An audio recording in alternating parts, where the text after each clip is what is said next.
எங்கள் அண்ணன் இப்போ துபாயில் இருக்கிறான். இப்போ நிறைய பேருக்கு அண்ணெல்லாம் வந்து சப்போர்ட் பண்ணுவாளான்னு தெரியல. இந்த வானத்தை போல படத்தில் மாதிரி தான் எனக்கு கிடைச்ச மாதிரி அண்ணன் எங்கள் அண்ணனுக்கு கிடைச்சிருந்தா அவனும் இந்த மாதிரி என்ன மாதிரி சாதனையாளராக வந்து உட்காந்துருப்பான். ஆனால் வந்து அவன் பல சோதனையை அனுபவிச்சு என்னை சாதனையாளர் ஆக்கியிருக்காங்க. சந்தோஷமாக இருக்கு.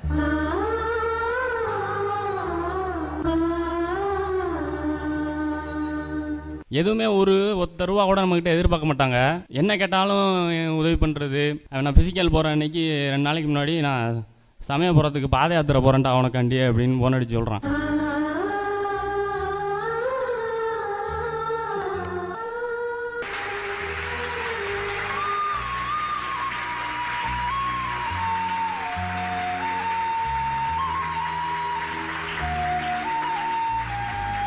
வீட்டில் சொல்ல மாட்டேன். நான் எதையுமே அதிகமாக காசு கேட்க மாட்டேன். வீட்டில் இருக்கிற காசை வச்சு மேக்ஸிமம் ஓட்டிடுவேன். கஷ்ட காலத்தில் மட்டும்தான் நான் காசு கேட்பேன். வீட்டில் ரொம்ப சந்தோஷமாக இருக்குது.